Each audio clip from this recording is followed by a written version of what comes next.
Calendar परीक्षण में हमने जो पूर्व का वीडियो था उसमें देखा था कि विषम दिन ज्ञात करने के बाद हम किसी भी वार से दूसरे वार के बीच जो अंतर होता है तो नया वार की उस दिनांक का वार हम आसानी से ज्ञात कर सकते हैं। आज हम जानेंगे कि अलग अलग महीनों में विषम दिनों का अंतर किस प्रकार से आता है। जैसे कि जनवरी 3। अब मान लो जनवरी 3 को कोई वार है और उसी से हमको चाहिए कि फरवरी 3 को क्या वार होगा। यानी कि हमने जनवरी 3 से लेके फरवरी 3 के बीच हमने जनवरी के 31 दिन पार किए हैं। तो 31 दिनों में विषम दिन हमको ज्ञात करते हैं। तो 31 दिनों में विषम दिन। अब विषम दिनों के बारे में आपको पहले बता रखा है मैंने कि जितने दिन होते हैं उसमें 7 का भाग देते हैं और शेषफल ज्ञात करते हैं तो वो हमारे विषम दिन आते हैं। तो 31 में हम 7 का भाग देंगे तो भागफल आ जाएगा 4 और शेषफल आ जाएगा 3। तो इस प्रकार जनवरी से फरवरी में हम जाते हैं तो विषम दिन आते हैं हमारे 3। तो ये हो गया हमारा विषम दिन। ठीक, अब मान लो सवाल किस तरह का हो सकता है देखेंगे इधर।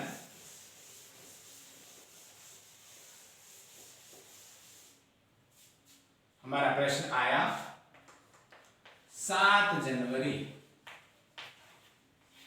को शुक्रवार था। 7 जनवरी को शुक्रवार तो 7 फरवरी क्वेश्चन आ गया हमारे लिए। तो इस 7 जनवरी से 7 फरवरी तक चलने के बीच हमने जनवरी के 31 दिन पार किए हैं।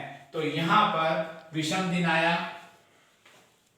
विषम दिन कौन से होंगे? हम जनवरी से फरवरी में गए तो विषम दिन हमारे आए 3। तो अब शुक्रवार में हम करते हैं शुक्रवार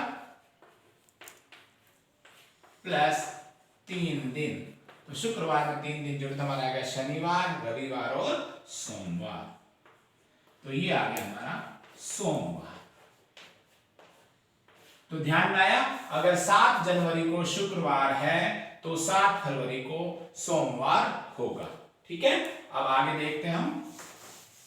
इसी प्रकार हमने अलग अलग माह के विषम दिन निकालने हैं। तो सबसे पहले जनवरी या जनवरी को शॉर्ट में जन लिख सकते, जनवरी से फरवरी, यानी कि हम जनवरी से फरवरी जाते हैं तो विषम दिन हो गए हमारे 3। ठीक है, क्योंकि 31 दिन होते हैं। ऐसे ही हम फरवरी से मार्च जाते हैं।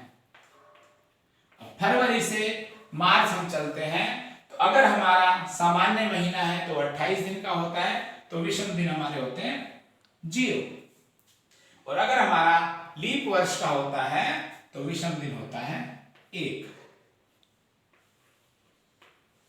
तो यानी हम फरवरी से मार्च में चलते हैं तो हमारा विषम दिन आता है 1। इसी प्रकार मार्च से अप्रैल, अब मार्च में 31 दिन होता है, ध्यान देना मार्च से अप्रैल जाते हैं तो दिन हम मार्च के गिनेंगे। तो मार्च में होते हैं 31 दिन तो हमारे विषम दिन हो गए 3। इसी प्रकार अप्रैल से मई,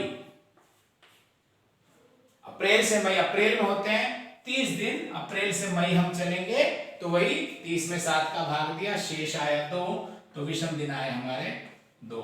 इसी प्रकार मई से जून, मई से जून हम गए तो हमारे विषम दिन वही, मई में 31 दिन होते हैं तो आए 3। ऐसे ही जून से जुलाई, जून में 30 दिन है तो विषम दिन आए अपने 2। इसी प्रकार जुलाई से अगस्त, जुलाई से अगस्त, अब चूंकि जुलाई में 31 दिन होते हैं तो जुलाई से अगस्त अपने विषम दिन हुए 3। ठीक है, इसी प्रकार हम आगे चलते हैं।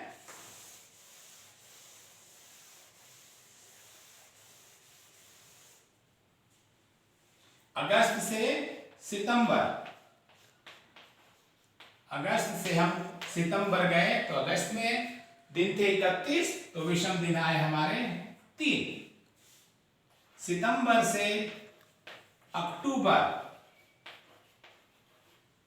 सितंबर से अक्टूबर हम गए, सितंबर में 30 दिन थे तो विषम दिन आए अपने 2। इसी प्रकार अक्टूबर से नवंबर तो विषम दिन आए अपने 3, और नवंबर से दिसंबर विषम दिन आते हैं अपने 2, और अंत में दिसंबर से अगर हम जनवरी में जाते हैं तो दिसंबर से जनवरी में विषम दिन आए अपने 3। तो इस प्रकार हम अलग अलग महीने से किसी भी वार से उसी अगले महीने के उसी तारीख का अगर कोई वार हमको ज्ञात करना हो तो इस प्रकार हम विषम दिनों की सहायता से वार हम ज्ञात कर सकते हैं। तो ये हमारा हो गया अलग अलग महीने में विषम दिन की संख्याएं ज्ञात करना।